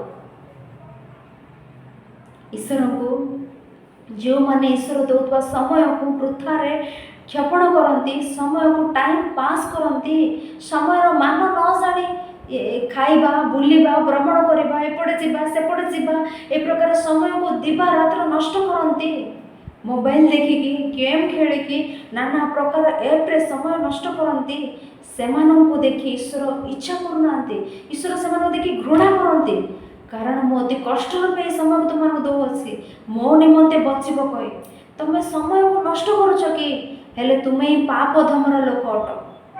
तेणु आज मैंने यही वाक्य लिखि रखु आम्भे तुम कबर प्रस्तुत करूँ कारण तुम्हें पाप धम लोक से काल असुरीय मानक यही काल आम वाक्य आम ईश्वर को कार्य न करी ईश्वर को कार्य न करी ईश्वर वाक्य घोषणा न करी समय क्षेपण करते आम पाप धम लोक अटू। तेणु प्रिय माने आज ए वाक्य शुणुवा आमे माने आज प्रतिदिन राति सेज उपर को शोला बेले को गला बेले थरे चिंता करू थरे निज निज को परीक्षा करू आज दिन सकाळ उठा पर एबे पर्यंत मु ईश्वर निमंते कौन कले ईश्वर देथिबा समय मु केते अधिक समय ईश्वर को वाक्य को पढ़िली ईश्वर को निमंते गीत गाइली ईश्वर को प्रार्थना कली केते समय मु ईश्वर को सहभागितारे रहिली ईश्वर को कौन कले गोटे पत्रिका नहीं देली कि जन कहले ईश्वर सत्य परमेश्वर मृत्यु पर स्वर्ग नरक अच्छी बोली चेतावनी चेतना देली कि ଜାଣିଥିବା ସତ୍ୟ ଜାଣିଥିବା ଉତ୍ତମତା କାହା ନିକଟରେ ପ୍ରକାଶ କଲି କି, କାହାକୁ ହେଲେ ଜଣାଇଲି କି? এই ପ୍ରକାର ଆମେ ନିଜ ନିଜକୁ ଚିନ୍ତା କରୁ। ସେଜ ଉପରକୁ ଗଲାବେଳେ ଆମେ ଗୋଟେ ନିଜ ନିଜକୁ ନିୟମ କରୁ, ନିଜ ସହିତ ଗୋଟେ ନିୟମ କରୁ, ଯେମିତି ହେଲେ ଦିନକୁ ଅଳ୍ପ ସମୟ, କେତେ ସମୟ ମୁଁ ଈଶ୍ୱରଙ୍କ ପାଇଁ ବଞ୍ଚିବି କରେ। ତାହା କରିକି ଆମେ ସେଜ ଉପରକୁ ଗଲେ ଆମେ ଶାନ୍ତିରେ ଶୋଇଥାଉ। ଯଦି କିଛି ନ କରି ଆମେ ସେଜ ଉପରେ ଶୋଇପଡ଼ୁ, ସେତେବେଳେ ଈଶ୍ୱରମାନଙ୍କ ହାର୍ଟବିଟ୍ ବନ୍ଦ କରିଦିଅନ୍ତି, ତାହେଲେ ଆମମାନଙ୍କର ଅବସ୍ଥା କ'ଣ? ଆମେ କେଉଁ ସ୍ଥାନକୁ ଚାଲିଯିବା? କେବେ ହେଲେ ଚିନ୍ତା କରୁଛେ କି? କେବେ ହେଲେ ଏ ପ୍ରକାର ମନ, ଏ ପ୍ରକାର ଭାବନା ଆମମାନଙ୍କୁ ଜାତ ହେଉଅଛି କି? ଏପରି ଜାତ ହେବାକୁ ହେଲେ ସବୁବେଳେ ଆମମାନେ ବାକ୍ୟ ଧ୍ୟାନ କରିବାକୁ ପଡ଼ିବ। ବାକ୍ୟ ପଢ଼ିଲେ ସେତେବେଳେ ଆମମାନଙ୍କୁ ଏ ପ୍ରକାର ଚିନ୍ତା ସକଳ ଜାତ ହେବ। ନିଜ ଆତ୍ମା ରକ୍ଷା କରିବା ପାଇଁ ସଚେତ ହୋଇଥାଉ, ଅନ୍ୟମାନଙ୍କର ଆତ୍ମା ରକ୍ଷା କରିବା ପାଇଁ ପ୍ରାଣପଣ ଚେଷ୍ଟା କରିଥାଉ। ତେଣୁ ପ୍ରିୟମାନେ, ଆମେ ପାପ ଧାମର ଲୋକ ନ ହେଉ, ଆମେ ଈଶ୍ୱରଙ୍କୁ କାର୍ଯ୍ୟ କରୁ। ସେଥିପାଇଁ କହୁଛନ୍ତି ନାହୁମ ପୁସ୍ତକ 1ମ ଅଧ୍ୟାୟ 15 ପଦ, ନାହୁମ ପୁସ୍ତକ 1ମ ଅଧ୍ୟାୟ 15 ପଦ, ଯେ ସୁସମାଚାର ଆଣେ ଓ ଶାନ୍ତି ପ୍ରଚାର କରେ, ପର୍ବତମାଳର ଉପରେ ତାର ଚରଣ ଦେଖ। ଯେ ସୁସମାଚାର ଆଣେ ଓ ଶାନ୍ତି ପ୍ରଚାର କରେ, ପର୍ବତମାଳର ଉପରେ ତାର ଚରଣ ଦେଖ। ଯେ ସୁସମାଚାର ପ୍ରଚାର କରେ, ତାର ଚରଣ ପର୍ବତ ଉପରେ। ରୋମିଓ ପୁସ୍ତକରେ ମଧ୍ୟ କୁହନ୍ତି ସୁସମାଚାର ପ୍ରଚାର କରିବା ଲୋକଙ୍କର ପାଦ ଶୋଭାଯୁକ୍ତ। ଏଠାରେ କହୁଛନ୍ତି ତାର ଚରଣ ଦେଖ ପର୍ବତମାଳ ଉପରେ। ସୁସମାଚାର ଯୀଶୁଙ୍କ ମରଣ, ସମାଧି, ପୁନରୁତ୍ଥାନ, ଏହା ହିଁ ସୁସମାଚାର।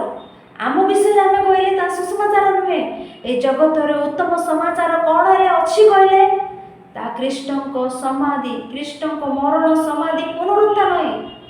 ଏହା ଶୁଣିଲେ ହିଁ, ଏହା ଜାଣିଲେ ହିଁ ଜଣେ ଲୋକ ପାପରୁ ମୁକ୍ତ ହୋଇପାରିବ।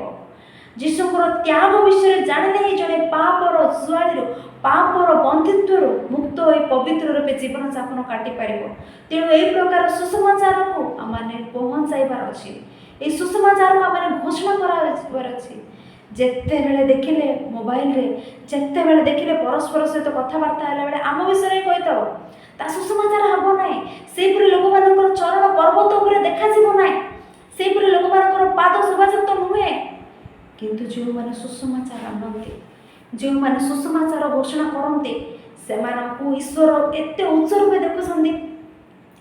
ଜଗତ ହୁଏତ, ଜଗତ ଦୃଷ୍ଟିରେ ଆମମାନଙ୍କ ଜୀବନ ନିଜ ହୋଇପାରେ, ଜଗତ ଦୃଷ୍ଟିରେ ଆମମାନଙ୍କର ଜୀବନ କମ୍ ହୋଇପାରେ, କିନ୍ତୁ ଈଶ୍ୱରଙ୍କ ଦୃଷ୍ଟିରେ ଆମମାନଙ୍କ ଜୀବନ ଉଚ୍ଚ ଭାବରେ, ଉତ୍ତମ ଭାବରେ ଦେଖାଯିବାକୁ ହେଲେ ଆମମାନେ ଘୋଷଣା କରିବାର ଅଛି ସୁସମାଚାର। ଦିନେ ଯୀଶୁ ଖ୍ରୀଷ୍ଟ ସୁସମାଚାର ଘୋଷଣା କରୁଛନ୍ତି। ସେ କାଳରେ ଜଗତ କ'ଣ କହୁଛି? ଏ ମଧୁଆ, ଏ ପେଟୁକ, ଏ କରଗ୍ରାହୀମାନଙ୍କର ସାଙ୍ଗ, ପାପୀମାନଙ୍କର ବନ୍ଧୁ, ନାନା ପ୍ରକାର କହୁଅଛି କଥା ଗୁଡ଼ିକ। ଆଜି ଆମମାନେ ପ୍ରଚାର କରୁଛେ, କ'ଣ କହୁଛି? ଏମାନେ ଧର୍ମ ପ୍ରଚାର କରୁଛନ୍ତି, ଏମାନେ ଟଙ୍କା ଲୋଭରେ ଚାଲି ଯାଇଅଛନ୍ତି, ନାନା ପ୍ରକାର କଥା ଆଜି ଆମମାନଙ୍କୁ କହୁଅଛି। ସେଦିନ ଯୀଶୁଙ୍କୁ ହିଁ କହିଲେ ମଧୁଆ, ପେଟୁକ, ପାପୀମାନଙ୍କର ବନ୍ଧୁ କହି। ଯୀଶୁଙ୍କ ଠାରୁ ମହାନ କି ଆମମାନେ? ଆମମାନଙ୍କୁ କହିଲେ କହୁ ଜଗତ, କିନ୍ତୁ ଈଶ୍ୱରଙ୍କ ଦୃଷ୍ଟି ଆମମାନଙ୍କ ଜୀବନ କିପରି ଅଛି? ତେଣୁ ପ୍ରିୟମାନେ, ସମୟରେ କି ଅସମୟରେ, କେହି ଦେଖନ୍ତୁ ନ ଦେଖନ୍ତୁ, ଈଶ୍ୱରଙ୍କ ନିମନ୍ତେ ବଞ୍ଚୁ, ଈଶ୍ୱରଙ୍କ ନିମନ୍ତେ ବଞ୍ଚୁ। ସୁସମାଚାର ଆଣେ, ଶାନ୍ତି ପ୍ରଚାର କରେ, ପର୍ବତମାଳରେ ତାର ଚରଣ ଦେଖ। କେଡ଼େ ଉତ୍ତମ ପ୍ରିୟମାନେ! ଆମେ ଯଦି ସୁସମାଚାର ପ୍ରଚାର ନ କରୁ, ପରସ୍ପର ସହିତ ସବୁବେଳେ ନିଜ କଥା, ନିଜ ସମ୍ଭାଷଣ, এই ଶାରୀରିକ ଚିନ୍ତାଧାରା, ସ୍ୱାର୍ଥ ଚେଷ୍ଟା କରୁ, ଆମମାନଙ୍କୁ ଅନ୍ଧାରରେ ପକାଇଦେବେ। ଅନ୍ଧାରରେ, ଚରଣ ପର୍ବତ ଉପରେ ଆଉ ଚରଣ ନାହିଁ, ଅନ୍ଧାରରେ ଆମମାନଙ୍କ ଅବସ୍ଥା। ସେ ରୋଦନ, ସେ ଦନ୍ତର କିଣିମିଣି ଆମମାନଙ୍କୁ ଦରକାର ନାହିଁ। ତେଣୁ ଜୀବନରେ, এই କ୍ଷଣକାଳ ବାଷ୍ପତୁଲ୍ୟ ଜୀବନରେ, ଚିରକାଳ ଚିନ୍ତାଧାରା ନେଇ ନ ବଞ୍ଚି, এই କ୍ଷଣକାଳ ବାଷ୍ପତୁଲ୍ୟ ଜୀବନରେ ଈଶ୍ୱରଙ୍କ ପାଇଁ ବଞ୍ଚୁ। ଏହା 15 ପଦ ଆମମାନେ ବୁଝୁଅଛି। ପାପ ଧାମ ରୂପେ ଆମମାନେ ନ ବଞ୍ଚୁ ପ୍ରିୟମାନେ, ସୁସମାଚାର ପ୍ରଚାରକ ଭାବରେ ଆମମାନେ ବଞ୍ଚୁ, ଈଶ୍ୱରଙ୍କ କାର୍ଯ୍ୟକାରୀ ଭାବରେ ଆମମାନେ ବଞ୍ଚୁ। ତେଣୁ ନାହୁମ ପୁସ୍ତକ ଏହା 1ମ ଅଧ୍ୟାୟ 15 ପଦ। ଆହୁରି ଆମମାନେ ଦେଖିଲେ ନାହୁମ ପୁସ୍ତକ 1ମ ଅଧ୍ୟାୟ ଆନାଉନ୍ସମେଣ୍ଟ 2 ଅଧ୍ୟାୟ ଆମେ ଦେଖିଲେ। 1ମ ଅଧ୍ୟାୟ ହେଉଛି ଆନାଉନ୍ସମେଣ୍ଟ, 2 ଅଧ୍ୟାୟରେ କିପରି ସେମାନଙ୍କର ବିନାଶ ଘଟିବ ସେ ଜଣାଉଥିଲେ। କାହିଁକି ସେମାନଙ୍କର ବିନାଶ ଘଟିବ 3 ଅଧ୍ୟାୟରେ କହିବେ। ପ୍ରଥମ ଅଧ୍ୟାୟ ଆନାଉନ୍ସମେଣ୍ଟ, 2 ଅଧ୍ୟାୟ କିପରି, 3 ଅଧ୍ୟାୟ କାହିଁକି ବିନାଶ ଘଟୁଛି। 2 ଅଧ୍ୟାୟରେ ଆମେ ଦେଖିଲେ 13 ପଦ। ସୈନ୍ୟାଧିପତି ସଦାପ୍ରଭୁ କହନ୍ତି, ଆମ୍ଭେ ତୁମର ପ୍ରତିକୂଳ ଅଟୁ, ଆମ୍ଭେ ତାର ରଥ ସବୁ ଦଗ୍ଧ କରି ଧୂଆଁରେ ଲୀନ କରିବା ଓ ଖଡ୍ଗ ତୁମର ଯୁବାଶୀୟ ଗଣକୁ ଗ୍ରାସ କରିବ। ପୁଣି ଆମ୍ଭେ ପୃଥିବୀରୁ ତୁମର ମୃଗାୟ ଉଚ୍ଛିନ୍ନ କରିବା ଓ ତୁମ ଦୂତଗଣର ରବ ଆଉ ଶୁଣାଯିବ ନାହିଁ। 2 ଅଧ୍ୟାୟ 13 ପଦ ମାନେ ପଢ଼ିଲୁ। ଈଶ୍ୱର ପ୍ରତିକୂଳ ହେଲେ ଯେଉଁ ପ୍ରକାର ଧ୍ୱଂସ ଆସିବ ବୋଲି ଜଣାପଡ଼ୁଛି। ସୈନ୍ୟାଧିପତି ସଦାପ୍ରଭୁ ହିଁ ଆମର ପ୍ରତିକୂଳ, ତୁମର ପ୍ରତିକୂଳ, ଅସୁରୀମାନଙ୍କର ପ୍ରତିକୂଳ। ତାହେଲେ କେମିତି ହେଲେ ସେ ଧ୍ୱଂସ ହେବ। ସେଇ ପ୍ରକାର 3 ଅଧ୍ୟାୟ ପ୍ରଥମ ପଦ, ସେହି ରକ୍ତପାତୀ ନଗର ସନ୍ତାପର ପାତ୍ର, ତାହା ମିଥ୍ୟା ଓ ଦୌରାତ୍ମ୍ୟରେ ପରିପୂର୍ଣ୍ଣ, ସେ ଲୁଟ ଛାଡ଼େ ନାହିଁ। କାହିଁକି କାହିଁକି ନିନିବି ନଗର ପ୍ରତି, କାହିଁକି ଅସୁରୀୟମାନଙ୍କ ପ୍ରତି ଏହା ଘଟୁଅଛି କହିଲେ, ଏଇ ଅସୁରୀୟ, ଏଇ ନଗର, ଏଇ ନିନିବି ଏ ପ୍ରକାର ଅଛି। ସେମାନେ ଦୌରାତ୍ମ୍ୟରେ ପରିପୂର୍ଣ୍ଣ, ମିଥ୍ୟା ଓ ଦୌରାତ୍ମ୍ୟରେ, ଈଶ୍ୱରଙ୍କୁ ଇଚ୍ଛା ନାହିଁ ସେଗୁଡ଼ାକ, ଲୁଟ ଛାଡ଼େ ନାହିଁ। ସେଥିପାଇଁ ସେଇ ପ୍ରକାର ମାନେ 10 ପଦ, 3 ଅଧ୍ୟାୟ 7 ପଦ ପଢ଼ିବା। ପୁଣି ଯେଉଁମାନେ ତୁମ ପ୍ରତି ଅନାଇବେ ସେ ସମସ୍ତେ ତୁମ ନିକଟରୁ ପଳାଇବେ ଆଉ କହିବେ, ନିନିବି ଉତ୍ସନ୍ନ ହୋଇଅଛି, ତାହା ବିଷୟରେ କିଏ ବିଳାପ କରିବ? ଆମ୍ଭେ ତୁମ ପାଇଁ ସାନ୍ତ୍ୱନାକାରୀ ଗଣ କେଉଁଠାରେ ଖୋଜିବା? ଏଇ ନିନିବି ବିନାଶ ହୋଇଯାଉଥିଲେ ଖ୍ରୀଷ୍ଟପୂର୍ବ 612ରେ, ଈଶ୍ୱର ବିନାଶ କରୁଥିଲେ। ବାବିଲୋନ ଏମାନଙ୍କୁ ସମର୍ପଣ କଲେ, ବିନାଶ ହୋଇଯାଉଥିଲେ। କେହି ହେଲେ ବି ସାନ୍ତ୍ୱନା କରିବେ ନାହିଁ। ପୁଣି ଏବେ ଦୁଷ୍ଟ ଲୋକ ମରିଗଲେ କେଲେ କାନ୍ଦିବେ କି? କେଲେ ସାନ୍ତ୍ୱନା କରିବେ କି? ଏଇ ନିନିବିର ଅବସ୍ଥା ସେଇ ପ୍ରକାର। ଉଗ୍ରବାଦୀ ମାନେ ମରିଗଲେ କାନ୍ଦିବେ କି? ସେଇ ପ୍ରକାର ଅବସ୍ଥା ଏଠାରେ ଆମେ ଦେଖୁ। ସାନ୍ତ୍ୱନାକାରୀ ଗଣ କେହି ନାହାନ୍ତି। କେଡ଼େ ଭୟଙ୍କର, କେଡ଼େ ଭୟଙ୍କର ରୂପେ ଶାସନ କରୁଥିଲା ଅସୁରୀୟ ସାମ୍ରାଜ୍ୟ। ତେଣୁ ଆଜି ସାନ୍ତ୍ୱନାକାରୀ ତା ପାଇଁ କାନ୍ଦିବା ଲୋକ ନାହାନ୍ତି। ସେ ପ୍ରକାର 3 ଅଧ୍ୟାୟ 10 ପଦ 11 ପଦ। ତଥାପି ସେ ନିର୍ବାସିତ ହେଲା, ସେ ବନ୍ଦିତ ସ୍ଥାନକୁ ଗଲା, ତାର ଶିଶୁଗଣ ମଧ୍ୟ ସମସ୍ତ ପଥ ମୁଣ୍ଡରେ କଚଡ଼ା ଯାଇ ଖଣ୍ଡ ଖଣ୍ଡ ହେଲେ। ଲୋକମାନେ ତାର ମାନ୍ୟ ପୁରୁଷମାନଙ୍କ ନିମନ୍ତେ ଗୁଲିବାଟ କଲେ, ତାହାର ବଡ଼ ଲୋକ ସମସ୍ତେ ଶୃଙ୍ଖଳରେ ବନ୍ଧ ହେଲେ। ତୁମେ ମଧ୍ୟ ମତ ହେବ, ତୁମେ ଲୁଚାଯିବ, ଆହୁରି ତୁମ ଶତ୍ରୁ ସକାଶୁ ଦୃଢ଼ଗଡ଼ ଅନ୍ୱେଷଣ କରିବ। ଅସୁରୀମାନେ କ'ଣ ଖୋଜିବେ? କେଉଁଠି ଲୁଚିବୁ? ଦୃଢ଼ଗଡ଼ ଅନ୍ୱେଷଣ କରିବେ, ଦୃଢ଼ଗଡ଼ ଖୋଜିବେ। ତାପରେ 13 ପଦ, ଦେଖ ତୁମର ମଧ୍ୟସ୍ଥିତ ଲୋକମାନେ ସ୍ତ୍ରୀ ଲୋକ ଅଟନ୍ତି, ତୁମ ଦେଶର ନଗର ଦ୍ୱାର ସକଳ ତୁମ ଶତ୍ରୁଗଣ ପାଇଁ ମେଲା ହୋଇ ରଖାଯାଇଅଛି, ଅଗ୍ନି ତୁମର ଅର୍ଗଳ ସବୁ ଗ୍ରାସ କରିଅଛି। 14 ପଦ, ଅବରୋଧର ସମୟ ନିମନ୍ତେ ଜଳ କାଢ଼ି ଆଣ, ତୁମର ଦୁର୍ଗ ସବୁ ଦୃଢ଼ କର, କାଦୁଅକୁ ଯାଇ ମାଟି ଚକଟ, ଇଟା ବାଟି ଦୃଢ଼ କର ବୋଲି କହୁଛନ୍ତି। ସେଇ ପ୍ରକାରେ 18 ପଦ 19 ପଦ ଆମେ ଦେଖିଲେ, ହେ ଅସୁର ରାଜା, ତୁମର ବଲରକ୍ଷକ ମାନେ ଘୁମାଉଛନ୍ତି, ତୁମର ପ୍ରତାପାନ୍ୱିତ ଲୋକମାନେ ବିଶ୍ରାମ କରୁଅଛନ୍ତି, ତୁମର ଲୋକମାନେ ପର୍ବତଗଣ ଉପରେ ଛିନ୍ନ ଭିନ୍ନ ହୋଇଅଛନ୍ତି, ଆଉ ସେମାନଙ୍କୁ ସଂଗ୍ରହ କରିବାକୁ କେହି ନାହିଁ। ତୁମେ ଆଘାତର ଉପଶମ ନାହିଁ, ତୁମର କ୍ଷତ ବ୍ୟଥାଜନକ। ଯେଉଁମାନେ ତୁମ ବିଷୟକ ସମ୍ବାଦ ଶୁଣନ୍ତି ସେ ସମସ୍ତେ ତୁମ ପ୍ରତି ହାତ ଥାଳି ଦିଅନ୍ତି, କାରଣ ତୁମର ଦୁଷ୍ଟତା କାହା ଉପରେ ଅବିରତ ବର୍ତ୍ତି ନାହିଁ। କାହା ଉପରେ ଅବିରତ ବର୍ତ୍ତି ନାହିଁ? କ'ଣ କହୁଛନ୍ତି ପ୍ରିୟମାନେ? ତୁମ ଆଘାତର ଉପଶମ ନାହିଁ। ଈଶ୍ୱର କହୁଛନ୍ତି ତୁମକୁ ଆଘାତ କଲେ ଉପଶମ ନାହିଁ।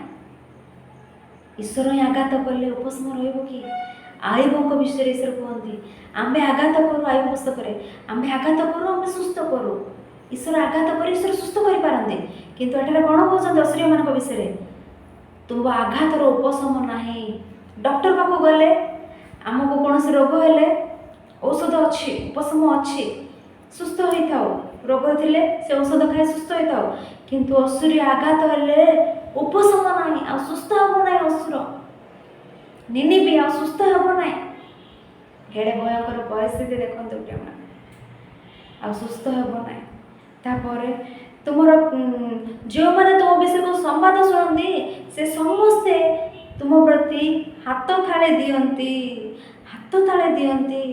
ଏତେ ଦିନ ହେଲା ଗର୍ବ କଲ, ଅସୁରୀୟ ସାମ୍ରାଜ୍ୟ ଆମ ଚାରିପାର୍ଶ୍ୱରେ ପ୍ରାଚୀର ଅଛି, ଆମେ ଗର୍ବ କଲ ଏତେ ଦିନ ଧରି। ଆମେ ମଣିଷମାନେ ବି ଗର୍ବ କରନ୍ତି, ସୁନ୍ଦରତାକୁ ଧରି, ଧନକୁ ଧରି, ବଳକୁ ଧରି, ଅଧିକାରକୁ ଧରି। ଏସବୁ ଥରେ ଚାଲିଗଲେ, ଜୀବନର ଶେଷ କାଳ ନିକଟ ହେଲେ ଗର୍ବ ତୁମର ଉପଶମ ନଥିଲେ ତୁମର ଅବସ୍ଥା ଦେଖି ଲୋକମାନେ ହାତ ତାଳି ବାଡ଼େଇଲେ। ନାଇଁ ପ୍ରିୟମାନେ, ସେହି ପ୍ରକାର ଆମମାନଙ୍କ ଜୀବନ ନ ରହୁ। ଏ ଅସୁରକୁ ଦେଖି ଲୋକମାନେ ଶିକ୍ଷା ଶିଖୁନାହାନ୍ତି। ସେମାନଙ୍କ ବିଷୟକୁ ସମ୍ବାଦ ଶୁଣି ଆମେମାନେ ବଦଳିବାର ଅଛି, ଆମେମାନେ ଏହି ପ୍ରକାର ବଞ୍ଚିବାର ଅଛି ବୋଲି ଲୋକମାନେ ଭାବୁନାହାନ୍ତି। ଏ ଅସୁରର ସମ୍ବାଦ ଶୁଣି ଲୋକମାନେ କରତାଳେ ବାଡ଼ଉଛନ୍ତି। କେଡ଼େ ଘୋରତର ବିଷୟ। ଆମମାନଙ୍କ ଜୀବନ ଏ ପ୍ରକାର ନ ରହୁ। ଆମମାନେ ବି ଗର୍ବ କଲେ, ଆମମାନେ ବି ଅହଙ୍କାର କଲେ, ଲୋକମାନଙ୍କର ଶେଷ ଅବସ୍ଥାରେ ଏ ପ୍ରକାର ହାତ ତାଳି ମାରିବେ। ତେଣୁ ଗର୍ବ, ଅହଙ୍କାର, ଏ ଚିତ୍ତ, ଏ ମନ ଆମଠାରେ ନ ରହୁ, ଆମ ପରିବାରରେ ନ ରହୁ ପ୍ରିୟମାନେ। ଏ ଏକ ବିଷୟ ଶ୍ରୀପନୀୟ ପୁସ୍ତକ 2 ଅଧ୍ୟାୟ 11 ପଦରୁ 15 ପଦ ମୋତେ ଲେଖା ଅଛି। ନିଶେଷ ରୂପେ ସଂହରିତ ହେବ ଅସୁରୀୟ, ଶୁଷ୍କ ହେବ ଅସୁରୀୟ ନିନିବି। ଏକ ସମୟରେ ମିକା ପୁସ୍ତକ ଆମେ ପଢ଼ିଲୁ। ସେମାନଙ୍କ ବିଷୟରେ କ'ଣ କହିଲେ? ମିକା ପୁସ୍ତକ 7 ଅଧ୍ୟାୟ 19 ପଦ 20 ପଦରେ ଫେରି ଆମମାନଙ୍କ ତୁମ ପ୍ରତି କୃପା କରିବେ, ଅଧର୍ମ ସକାଳ ପଦ ତଳ ଦଳିବେ। ହଁ, ସେମାନେ ଯାବତୀୟ ପାପ ସମୁଦ୍ରର ଅଗାଧ ଜଳରେ ନିକ୍ଷେପ କରିବେ। এই ପ୍ରକାର କହିଲେ। ସେମାନଙ୍କ ବିଷୟରେ ଟିକେ ଭଲ କହିଲେ ବୋଧେ, କିନ୍ତୁ ଆମେ ନାହୁମ ପୁସ୍ତକରେ ପଢ଼ିଲା ବେଳେ ନାହୁମ ପୁସ୍ତକ 3 ଅଧ୍ୟାୟ 19 ପଦରେ ତୁମ ଆଘାତର ଉପଶମ ନାହିଁ। ତୁମର ବିଷୟକୁ ସମ୍ବାଦ ଶୁଣି ଲୋକମାନେ କରତାଳେ ହାତ ତାଳି ଦିଅନ୍ତି। କେଡ଼େ ଭୟଙ୍କର ପ୍ରିୟମାନେ। ତେଣୁ ଏ ବିଷୟ ଶୁଣନ୍ତୁ ଆମମାନେ ଆମଠାରେ ମଧ୍ୟ ଆମ ପରିବାରରେ କୌଣସି ପ୍ରକାର ଗର୍ବ ଚିନ୍ତାଧାରା ନ ଆସୁ। ଗର୍ବ ହେଲେ ଈଶ୍ୱର ଗର୍ବକୁ ଖର୍ବ କରିଦିଅନ୍ତି। ଅସୁରୀୟ ପରିସ୍ଥିତି ଆମେ ଦେଖିଲୁ। ଅସୁର କିପରି ପତନ ହେଲା, ଈଶ୍ୱର ବାବିଲୋନ ଅସ୍ତ୍ରତା କିପରି ସମର୍ପି ଦେଲେ ଆମମାନେ ଦେଖିଲୁ। ଏହା ଥିଲା ନାହୁମ ପୁସ୍ତକର ପରିଚୟ। ତେଣୁ ଏ ସମସ୍ତ ପରିଚୟ ଶିଖୁଥିବା ଆମମାନେ ଏଥିପୂର୍ବେ ମିକା ପୁସ୍ତକର ପରିଚୟ ଆମେ ଶିଖିଲୁ। କ'ଣ ଶିଖିଲୁ? କାହା କହିଲେ? ଗରିବମାନଙ୍କୁ ଉପଦ୍ରବ, ଶୋଷଣ, ଦୌରାତ୍ମ୍ୟ କରିବା ନାହିଁ କହି, ନ୍ୟାୟ ଭାବରେ ଆଚରଣ କରିବା କହି। ଏଇ ଏକ ନାହୁମ ପୁସ୍ତକ ଶିଖିଲା ବେଳେ ନାହୁମ ପୁସ୍ତକର ସାରାଂଶ କ'ଣ? ଗର୍ବ ନ କରୁ, ଅହଙ୍କାର ନ କରୁ। ତେଣୁ ପ୍ରିୟମାନେ, ଏ ସମସ୍ତ ବିଷୟମାନଙ୍କ ହୃଦୟ ମାନେ ଜାବୁଡ଼ି ଧରୁ, ସାହିତ୍ୟ କରୁ। এই ପ୍ରକାର ନ ବଞ୍ଚି ଉତ୍ତମ ରୂପେ ଈଶ୍ୱରଙ୍କ କାର୍ଯ୍ୟ କରି, ଈଶ୍ୱର ମାନଙ୍କୁ ଦେଇଥିବା ଯେଉଁ କାର୍ଯ୍ୟ ସୁସମାଚାର ପ୍ରଚାର, ସେ କାର୍ଯ୍ୟ କରି ପ୍ରତିଦିନ ତାହାଙ୍କ ଇଚ୍ଛୁକ ସନ୍ତାନ ରୂପେ ଜୀବନ କାଟିବା କହି ଆଶା କରେ। ଆଉ ଏକ ଭିଡ଼ିଓ ଦେଖି ଏବେ ପର୍ଯ୍ୟନ୍ତ ଏକ ପୁସ୍ତକର ପରିଚୟ ଶୁଣୁଥିବା ପ୍ରତ୍ୟେକଙ୍କୁ ପ୍ରଭୁ ଯୀଶୁଙ୍କ ନାମରେ ଧନ୍ୟବାଦ ଜଣାଉଛି। ଆହୁରି ଏ ପୁସ୍ତକ ପରିଚୟ ମାନେ ଏ ପ୍ରକାର ଉତ୍ତମ ଭାବରେ ଶିକ୍ଷା କରି ଆମମାନେ ଈଶ୍ୱରଙ୍କ ନିମନ୍ତେ ବିଶ୍ୱାସରେ ବଞ୍ଚିବା ପାଇଁ, ବିଶ୍ୱାସରେ ବଞ୍ଚି ଈଶ୍ୱର ଥିବା ସେ ମହାଜଗତକୁ ପ୍ରବେଶ କରିବା ପାଇଁ ଆଶା କରି ଏ କଥା ଶେଷ କରୁଅଛି। ସମସ୍ତଙ୍କୁ ନମସ୍କାର।